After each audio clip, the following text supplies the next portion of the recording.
We're here at the Olivia Newton-John Cancer and Wellness Center. We've traveled all the way from Melbourne, Australia, to be with my soul sister, Olivia, who has spent the last 12 years raising over $165 million to help women, to help the planet, to increase the interest in a kinder way to treat cancer. And we are here at the Olivia Newton-John Cancer and Wellness Center, and I am so proud to be here. Okay, so Penny, where are we? We're at what was Seltner Hall, a very old building in the original Austin area, and this was the only thing that was it stayed the same, and every other building was torn down to build this modern ONJ centre around it. And we're looking down here at the main lobby of the hospital per se, or? Looking down at where we have a cafe most of the time, but it's closed now, and looking out into the wellness garden, which was definitely part of Olivia's dream. Oh, look at that. Oh, isn't that beautiful? So all of this, Penny, was constructed. We're looking at something Yes, that didn't exist. Had her absolute hand in about colours, about the light, about the way she wanted the building. So very much. Normally the patients would come in here with their families or on their own, and they might be waiting for a medical appointment, or they might be coming here to see someone or a group therapy. And this is the large area with the kitchen where they'd make a cup of tea and sit down at this beautiful table, which Olivia had made from wood from her property in Byron Bay. And she loved that table, loved it. It's okay.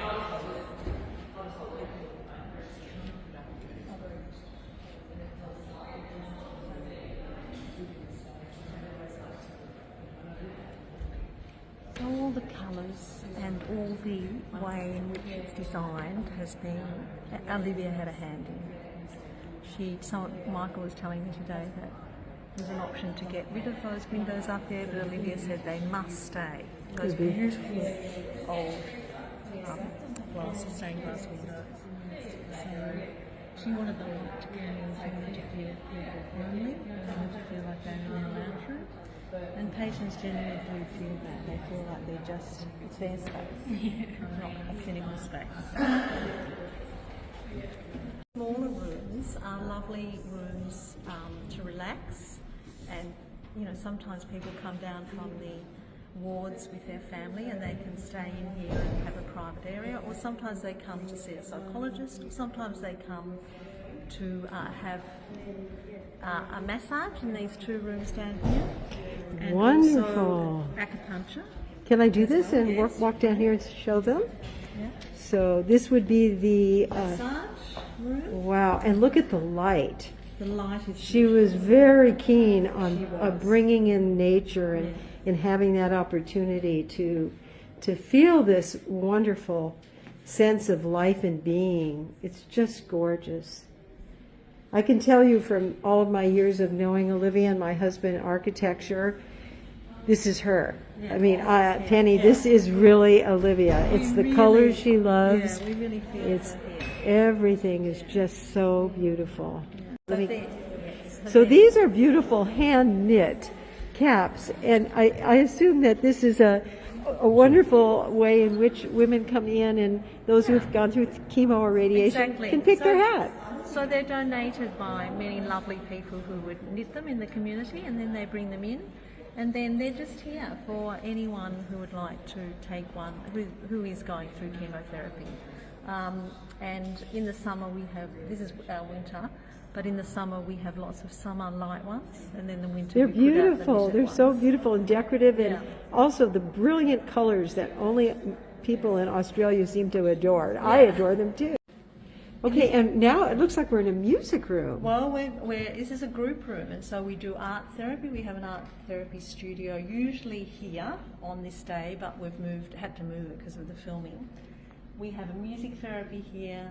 We have some education groups that we teach people, couples, whatever may be, around their cancer and how to manage it. We have some meditation here, a yoga group. In this room, right? Yeah, so you might look back and see in 2019 that Chloe and Olivia did yoga in here. Oh, you know what's great again is this brilliant idea of hers to bring in the light. Yeah. And And to bring the outside in. to bring the outside in. And I must say, I love Isn't this. that gorgeous? Who did this? Well, I can't tell you that, but I could find out. But this was from the very beginning. This was commissioned, Oh, this piece of work. is it plexiglass? No, I think it's cut glass. Yeah, I think so. Oh my. Or is it a No, it's glass. yeah. No, it's plexiglass. Is it really? Yeah. Oh, it's just so beautiful. Oh, I love it. It is beautiful, isn't it? It's quite beautiful. And here are the bean bags where you can just collapse and rest. Yeah. And this room can change in many different ways. You know, you can have all mats out here for yoga, we can have a class here, we can have art therapy, as I said, we can have people doing yoga. It's beautiful. Everything's behind those doors, all the equipment. We also do a look we feel better, which is, you know, teaching women how to put makeup on and their wigs. Yeah, wigs. When after Chemo, cancer. So they yeah. come here, all sit around, and And they get their beauty tips. they do, and they get their beauty pieces free. Yeah. Take them home. That's it's so a joyous nice. group. It's a joyous Yeah, group. and I'm sure Olivia chimed in on some of the makeup Yes, tips that she's yeah, used all over the yeah. years. She very much Yeah. participated in whatever was on. Oh, thank you. Olivia had a dream. The dream manifests. The healing begins. The healing takes place. And just like this magnificent water aquatics, which she was inspired to have opposite the wellness room, it is giving people hope that they can manifest and get through their treatments and be welcomed into the wellness center for whole body, whole mind, and whole spirit. This is my sister Olivia Newton-John's dream, and it has more than come true. Okay, Penny, I'm just curious. I know that we are in the healing part of the Austin, and this was all Olivia's dream, her imagination, and I've known her for 53 years, and I feel her spirit is soaring. So on an average day, the treatments are taking place elsewhere, and then what is the allotted amount of time per patient to be in this space? Well, it really isn't. There's no limit to the allotted time. So pre-COVID, people could stay here all day if they so desired. Right. We don't like to have a big lot of people in here, but Right. basically people can come, and if they're waiting for, they had an X-ray or a CAT scan this morning, they're waiting to see their doctor this afternoon, they just come here. They have a book, they can bring their food. We've Right. had people come down here and cook a family meal. Wow. We've had a wedding take place here Oh, for someone my who's an goodness. inpatient. Wow. So people can use it in any way, because this is a space that's theirs, it's not ours. Uh-huh. And that's a very different feel in a hospital. Right. Normally the patient is the person coming in and they feel Right. like the outsider, Right. potentially. But patients come here and feel like this is their space. And this is their home. Yeah. This is yeah. their home. Yeah. In your years working here at Austin, for so many years you've been here, and obviously very much in charge of the development of this, and you've seen patients come, and I'm sure you've seen some patients go. So is there a measurement? I know this sounds like a crazy question, but they're on that side getting the hard knocks, so to speak, with heavy-duty chemicals and x-rays and all of that. In here, they're getting the healing aura of Olivia and her dream. What have you experienced from the patients' themselves? Can you give us an anecdotal story about a patient without naming her, but just how you saw her transcend from that side to this side? I think it's not just in here that we have the healing, but the healing is amplified here because it's such a non-clinical place. But I think what is in this building, right through this building, is a recognition of the whole person, and everyone is unique.